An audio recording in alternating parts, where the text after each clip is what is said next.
এই অনুষ্ঠানটি শ্রোতাদের জীবন গল্প ভিত্তিক অনুষ্ঠান। এই অনুষ্ঠানে শ্রোতারা স্বেচ্ছায় নিজেদের জীবনের গল্প বলেন।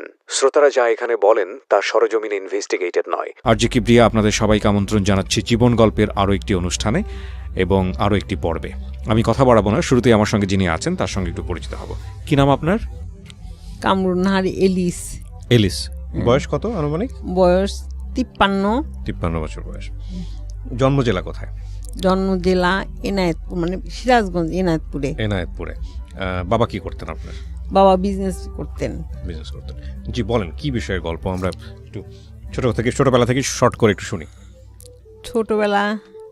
আমার ছোটবেলা একদম মানে অন্যরকম ছোটবেলা।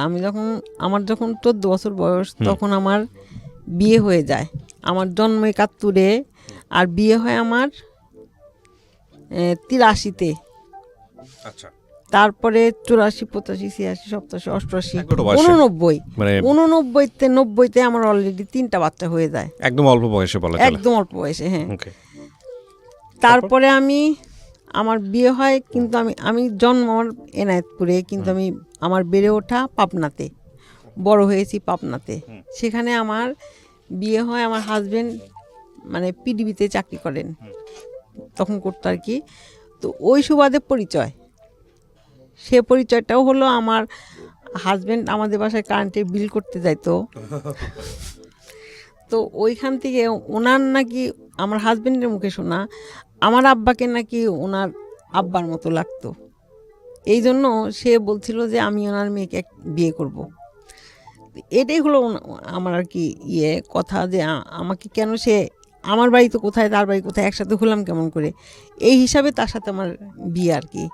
বিয়ে দিবে না আমার বাবা, আমার কিছুতেই বিয়ে দিবে না, কারণ পাবনার লোকজন আমার বাবার চোখে অনেক খারাপ, যে তারা খুবই সন্ত্রাসী, তারা আমাদের খুব অত্যাচার করতো, নির্যাতন করতো, মানে পাড়ার ছেলেপেলে যেটা বলে। তো ওই হিসাবে আমার আব্বা বিয়ে দিবে না। আর আমার হাজবেন্ডের জিদ যে আমি এনার মেয়েকে বিয়ে করব যে মূল্যেই হোক। সে কিন্তু সামান্য একটা চাকরি করতো, অনেক বড় পোস্টেও না, মিটাইডার ছিল তখন। জি। তো বিয়ে করেছে আপনাকে? বিয়ের পরে আমি কি করলো, বিয়ে হলো, বাচ্চা হওয়ার পরে আমি বাচ্চা কাচ্চা নিয়ে পাবনা শহরেই থাকতাম। তারপরে আমি মেয়েটাকে বিয়ে দিলাম। বিয়ে দেওয়ার পরে আমি যখন মেয়েটাকে 2008 সালে বিয়ে দিলাম, বিয়ে দেওয়ার পরে 12-তে হঠাৎ করে আমার হাজবেন্ড মারা গেল। মানে কোনো কারণ ছাড়াই হুট করে ঘটনাটা ঘটে গেল? আপনি অনেক ভালোবাসতেন তাকে? সে আমার হাজবেন্ড ছিল, কিন্তু হাজবেন্ড না। আমার মনে হয় সে আমার বন্ধুর চেয়ে আপন ছিল। তার সাইকেলে করে আমি ঘুরতাম। তাকে সে আমাকে কোলে নিছে, তখন তো অনেক বছর আগের কথা, এরকম ফোন ছিল না, কিন্তু তার কোলে নেওয়ার ছবি আমার কাছে না হলে 200 আছে। আমি তখন বুঝতাম না, যখন আমার সাথে তার বিয়ে হয় তখন স্বামী তো একজন সম্মানের জিনিস, কিন্তু সে আমার খেলার সাথীর মতো ছিল। বাহ, এই জিনিসগুলো আপনাদের জেনারেশনে দেখা যায়। ইনফ্যাক্ট আমাদের জেনারেশন বা পরের জেনারেশনে খুব একটা চোখে পড়ে না আসলে। এটাই আমার ছেলে বলছে। আপনার জীবনেরও নিশ্চয়ই ভালো লাগা বলতে গেলে ওই মানুষটাই প্রথম জীবনে। হ্যাঁ, ওই মানুষই প্রথম, ওই মানুষই অবশ্যই। সে মানে আমি বেড়ে ওঠার আগ দিয়ে, তো বড় হওয়ার আগ দিয়ে তো আমার বিয়ে হয়ে গেল। বিয়ে হয়ে যাওয়ার পরে মানে তার কাঁধে চড়া না, যেরকম ওই যে কাঁধে চড়া যেরকম, সেই কাঁধে আমি পিঠে হেলান দিয়ে আমি এভাবে গলা ধরে জড়ায় ধরে থাকতাম তার সাথে।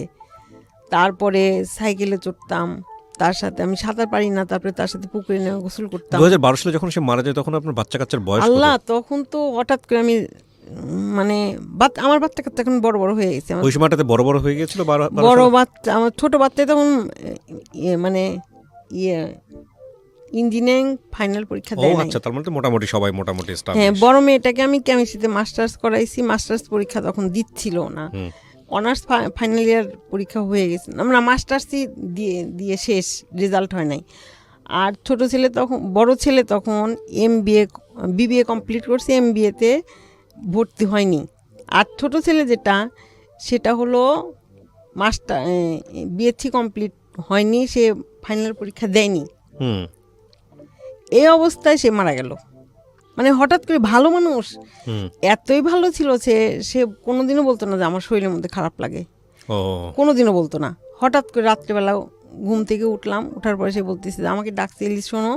তা আমি আসলাম, আসার পরে বললাম যে কি বলো, বলে কি আমার খুব বুকে ব্যথা।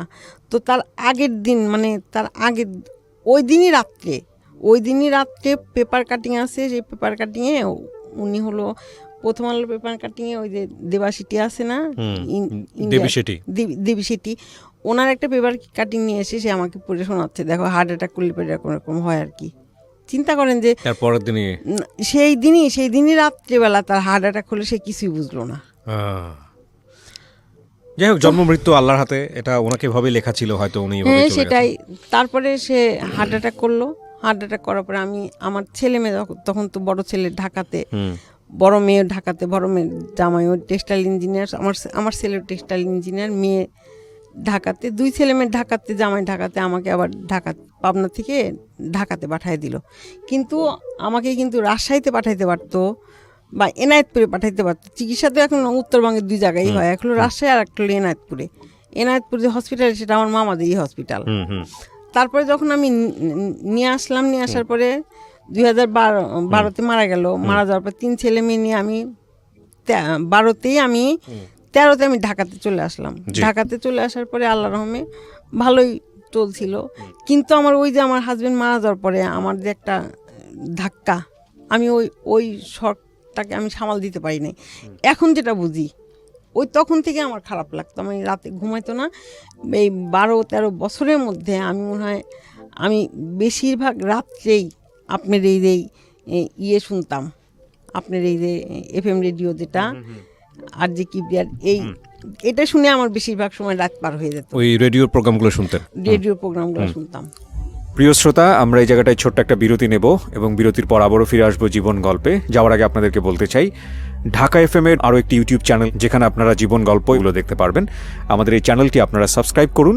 আমাদের চ্যানেলটির ঠিকানা হচ্ছে www.youtube.com/ilovedhakafm ILOVE love DHAKAFM।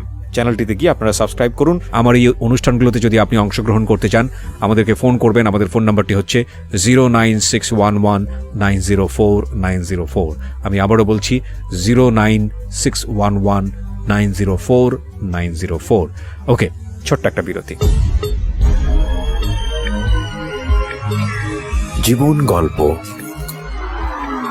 জীবন গল্প। জীবন নাটকের চেয়েও নাটকীয়।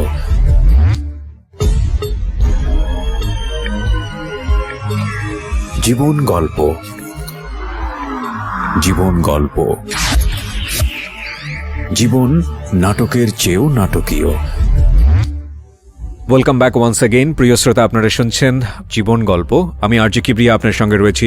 আমার এই অনুষ্ঠানগুলোতে যদি আপনি অংশগ্রহণ করতে চান, আমাদেরকে ফোন করবেন। আমাদের ফোন নাম্বারটি হচ্ছে 09611904904। আমি আবারও বলছি 09611904904। ওকে, আমরা যেখানটায় ছিলাম তারপর তো এর মধ্যে আবার কি হলো, অনেক কিছু আছে, যাই হোক শেষ ডান। এখন আমার যেটা হলো, আমার 2021 সালে আমি হলো আমার মেয়ের একটা টিউমার ধরা পড়ে। সেটাকে আমি আবার উত্তরা থেকে নিয়ে আসছি ল্যাবরেটরি টেস্ট করার জন্য। সেটা হলো জুলাইয়ের 22 তারিখে। 22 তারিখে আমি এসে নিয়ে আমার মেয়ের সাথে সারাদিন থাকছি। আমি সংসদ ভবনে আশেপাশে অনেক ছবি টবি উঠছি, সেগুলো ছবি ফেসবুকে পোস্ট করছি। মন আমার অনেক ভালো। এর মধ্যে 22-23 তারিখে আমি কিন্তু একদম ভালো, আমার মনটা এত ভালো, খুব ভালো। হঠাৎ করে মনে হলো কি যেন একটা জিনিস এইখানে ডান পাশে, মানে ব্রেস্টের একদম মানে শেষ প্রান্তে, এই বগলের নিচ দিয়ে এখানে কি যেন একটা জিনিস মনে হচ্ছে। তো সঙ্গে সঙ্গে আমার হাতে লাগছিল। এটা কি টিউমারের মতো ছোট, এরকম বলের মতো, মানে ছোট। এই বিষয়গুলো আপনারা একটু খেয়াল করবেন। তখন আপনার বয়স, এখন বলছিলেন কত বয়স আপনার? 53, মানে 50 পার হয়ে গেছে। সাধারণত মেয়েদেরকে যেটা বলে আমার জানার মতে, যে ওটাকে বোধহয় মোনোপোজ বলে। এই মোনোপোজ হয়ে যাওয়ার পরেই বোধহয় এটাকে মেমোগ্রাফি বলে বা কিছু একটা বলে, I am not clear. Test করে নেওয়া, বিশেষ করে ব্রেস্টের যে ব্যাপারগুলো থাকে একটু টেস্ট করে নেওয়া, যে কোনো ধরনের ক্যান্সারের দিকে যাচ্ছে কিনা বা এরকম কোনো কিছু, এগুলো কখনো করিয়েছিলেন আপনি? না না না, ওগুলো কিছু আচ্ছা, করি তো হ্যাঁ বলার মতো।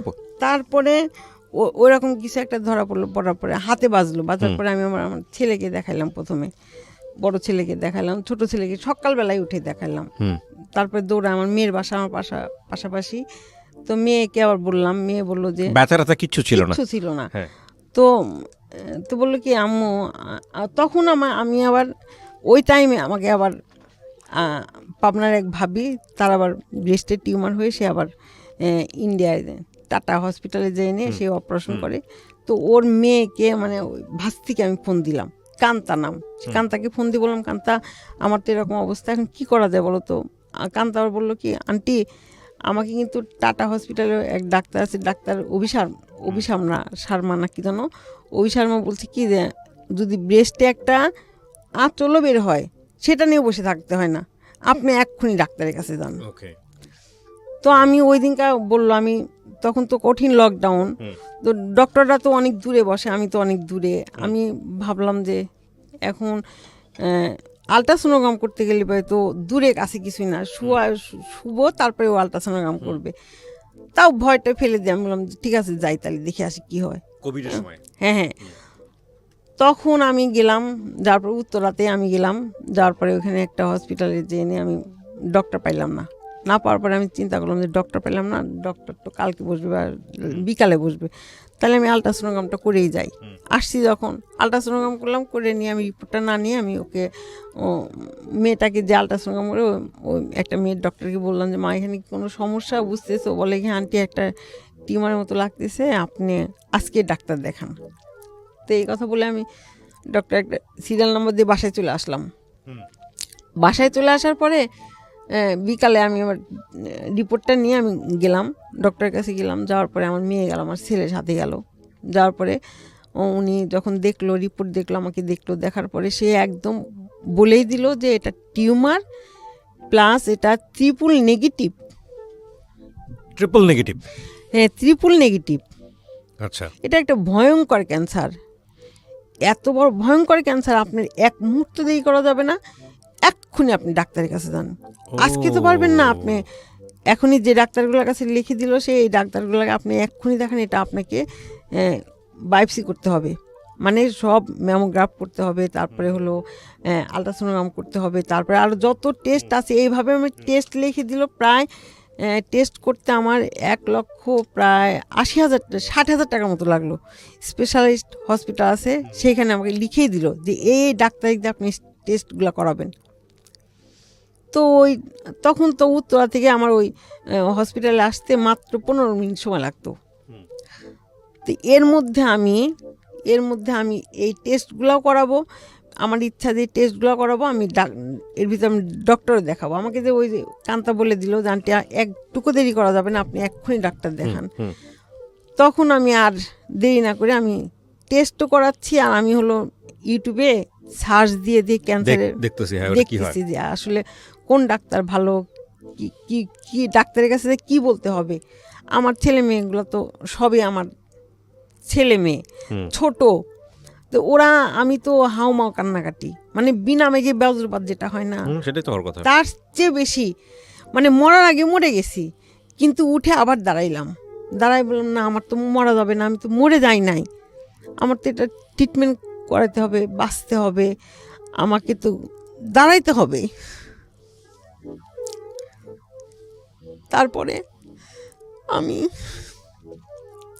আমি ঠিক আছে, আমি আবার ডক্টরের কাছে গেলাম। আমি কোন ডক্টরকে দেখাবো, আমার বড় ছেলে বারবার বলতেছিলাম তুমি যে ডক্টরের কাছে যাবা, তোমাকে যার ভালো লাগে তুমি তার কাছে যাবা, তার কাছে আমি নিয়ে যাব, তুমি শুধু ডক্টরের নামগুলো দেখো। আমার ছেলে চাকরি করে, পাশাপাশি একটা ছোটোখাটো বিজনেসও করে, ছোট ছেলেও চাকরি করে, প্রাইভেট চাকরি, মানে তো বোঝেন কীরকম অবস্থা। যাওয়ার টাইম কিন্তু ঠিক আছে, আসার টাইম ঠিক নাই। মায়ের যে ক্যান্সার, তার জন্য যে বিন্দু পরিমাণ ছাড় কেউ দিবে না, তাই না? আর কয়দিন দিবে? তো আমি ওই ভিডিওগুলো দেখি আর আমার মেয়ে পুরাই পাগল হয়ে গেল একদম। আমার মেয়েও ইংলিশ মিডিয়াম স্কুলের টিচার, তো সেও এরকম একদম পুরা পাগলের মতো। বাবা মারা গেছে কিছুদিন আগে, কিছুদিন না অনেকদিন হলে বাবা মারা গেছে আনএক্সপেক্টেডভাবে। ওরা তো জানতো না যে আজকে আমার বাবা মারা যাবে, সে সুস্থ মানুষ, একদম সুস্থ, তার ভিতরে সে বাবা মারা গেছে। এখন মাটা আছে, তাদের সামনে আমি কান্না করি না, আমি বলি হ্যাঁ আমি সুস্থ আছি, আমি ভালো আছি। এইভাবে যতটুকু সাহসের সাথে চলা যায় সেভাবে চলতেছিলাম। তারপরে আমি হলো প্রথমে আমি কি করি, আমি টেস্টগুলো সব করাই আর রাত্রে ভিডিও দেখি কোন ডাক্তারের কাছে যাব। সকালবেলা উঠে নিয়ে আবার ছেলেকে বলি, বাবা আজকে 10টা ডাক্তারের ভিডিও দেখছি, আমার এই ডাক্তার ভালো লাগছে, তুমি এই ডাক্তারের সিরিয়াল নাম্বার দিয়ে দাও। তো এইভাবে সিরিয়াল নাম্বার দিয়ে 10 জন ডাক্তারকে আমি দেখালাম। বাংলাদেশে যে ক্যান্সারের ডাক্তার আছে না, যে ডাক্তারগুলো, সেই ডাক্তার প্রাথমিক পর্যায়ে 10 জন? হ্যাঁ 10 জন আমি দেখালাম। 10 জনই কি একই কথা বলতেছিল? 10 জনই আমার রিপোর্ট দেখে 10 জনেরই ভয়, মানে ট্রিপল নেগেটিভ শুনে 10 জনই সে বলতেছিল আপনার ক্যান্সার তো আসলে ব্রেস্ট ক্যান্সার কিন্তু ভালো হয়ে যায়, কিন্তু এইটা একটু মানে একটু ক্রিটিক্যাল, এটা একটু ভয়ের ব্যাপার, আপনি দেরি করেন না, তাড়াতাড়ি যেটা করেন তাড়াতাড়ি করতে হবে। ওনারা কি সাজেস্ট করতেছিল যে অপারেশন করতে হবে? হ্যাঁ অপারেশন। তারপরে আমি এইগুলা দেখতে দেখতে 10 জন ডাক্তারের কথা বাসায় দেয় বলি, আবার ভিডিও দেখি। এইভাবে আমাকে আবার ওই কান্তা বলে দিল, যে কান্তার আম্মা বলছে যে সে যদি বাংলাদেশে কোন ডাক্তার দিয়ে করাইতো, যদি ইন্ডিয়া না যাইতো, তাহলে বাংলাদেশে একটা ডাক্তারের নাম বলে দিয়েছিল, ঢাকা মেডিকেল ডাক্তার, সেই ডাক্তার দেশে করাইতো। নাম বললাম না আমি ডাক্তারের। তো সেই ডাক্তারের কাছে গেলাম, লাস্ট আমি ওনাকে দিয়ে করাবো আর কি। তখন ওনার কাছে গেলাম, যাওয়ার পরে আমাকে সে কী করলো, একটা রিপোর্ট, সেটা হলো ইকো, বুকের যে করে ইকো, সেই ইকোটা আমি করি নাই বলে আমি 6টা থেকে 10টা পর্যন্ত বসে থাকলাম, সে আমাকে দেখলো না। তো আসলে সত্যি কথা বলতে কি, নিজের কথা বলতে হয় না, কিন্তু আমি যেটা করে আসছি, আমার বয়স এই 53 বছর বয়সে আমি যেটা করছি, সেটা কি, আমি সবচেয়ে বড় কথা, আমি কারোর খারাপ আচরণ আর মানে কোনো রকম আমি সহ্য করতে পারি না। আমি উঠে এসে বললাম যে আমি আপনাকে দেখাবো না, সে আমাকে ঢুকতে দিবে না। তারপরে আমি উঠে যা বললাম আমি আপনাকে দেখাবো না। আপনি আমাকে দেখবেন না কেন? আপনি আমাকে দেখবেন না তো এই ইকোর জন্য আমি আপনাকে দেখাবোই না। আপনি আমাকে না দেখলে আপনার কিছু যায় আসে না, আমারও কিছু যায় আসে না। ঠিক আছে থাকেন আপনি, আমি আপনাকে আর দেখাবো না। প্রিয় শ্রোতা, আমরা এই জায়গাটায় ছোট্ট একটা বিরতি নেব এবং বিরতির পর আবারও ফিরে আসবো জীবন গল্পে। যাওয়ার আগে আপনাদেরকে বলতে চাই, ঢাকা FM এর আরও একটি ইউটিউব চ্যানেল, যেখানে আপনারা জীবন গল্প এবং সিক্রেটস অনুষ্ঠানের ভিডিওগুলো দেখতে পারবেন। আমাদের এই চ্যানেলটি আপনারা সাবস্ক্রাইব করুন। আমাদের চ্যানেলটির ঠিকানা হচ্ছে www.youtube.com/ilovedhakafm ILOVE love DHAKAFM। চ্যানেলটিতে গিয়ে আপনারা সাবস্ক্রাইব করুন। আমার এই অনুষ্ঠানগুলোতে যদি আপনি অংশগ্রহণ করতে চান, আমাদেরকে ফোন করবেন। আমাদের ফোন নাম্বারটি হচ্ছে 09611904904। আমি আবারও বলছি 09611904904। ওকে, ছোট্ট একটা বিরতি। জীবন গল্প, জীবন গল্প। জীবন নাটকের চেয়েও নাটকীয়।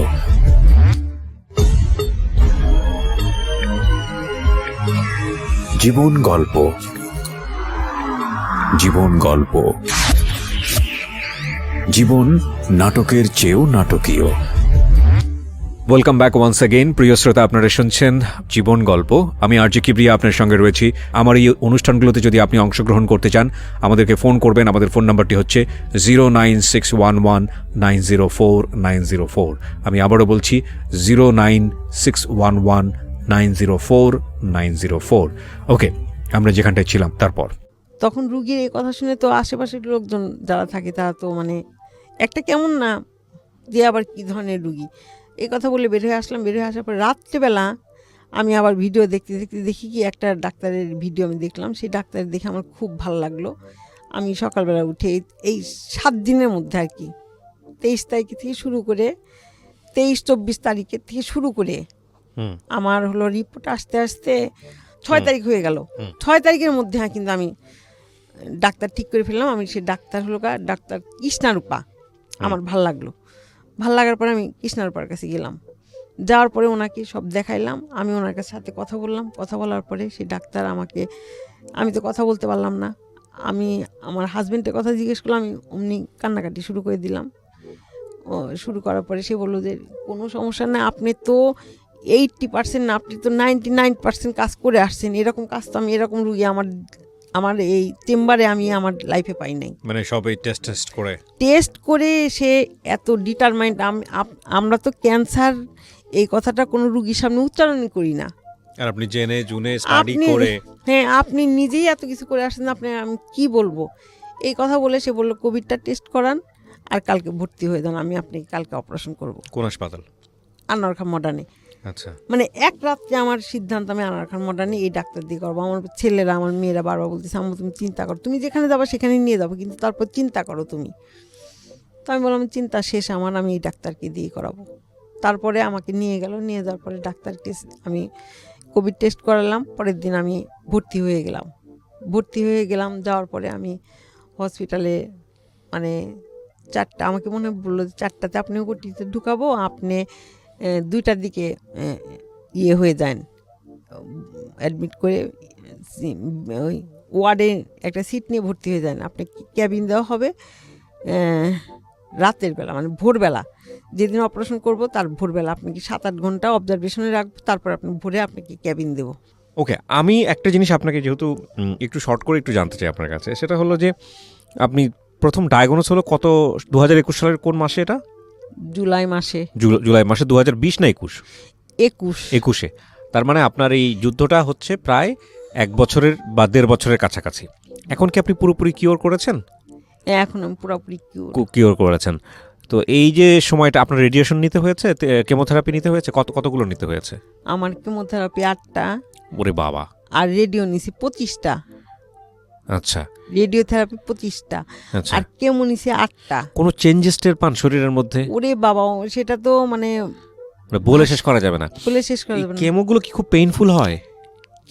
কেমোর যে কি কষ্ট সেটা ভাষায় বলার মতো না। আর আপনি যে এই যে আপনার যেটা ধরা পড়লো ক্যান্সার, এটা কি কোনোভাবে আগে থেকে ডায়াগনোস করার কোনো সুযোগ ছিল? মানে দেরি হয়ে গেছিল কিনা বা না, সুযোগ ছিল? দেরি তো হয়নি। আমাকে ডাক্তাররা, যখন আমি ডক্টরদের কাছে গেলাম, তখন ডক্টররা আমাকে 5টা ডক্টর আমাকে উঠে দাঁড়ায় সেলুট করছে যে মা আপনি এটা কিভাবে সম্ভব। শুধু মনোবলের জায়গাটা থেকে না, কিভাবে এত ছোট। আমার টিউমারটা ছিল 1.7। ও এত কম? হ্যাঁ, তারপর আপনি ডায়াগনোস করতে পারছেন, ধরতে পারছেন? হ্যাঁ ধরতে পারছি। আর একটা 2টা টিউমার, একটা বগলে আর একটা হলো ব্রেস্টের পাশে। তো আচ্ছা, এই জন্য ডক্টরটা বলতেছিল যে আপনাকে সেলট জানাবো, কারণ আমরা নিজেরাই বুঝতে পারবো না যে এটা হয়েছে।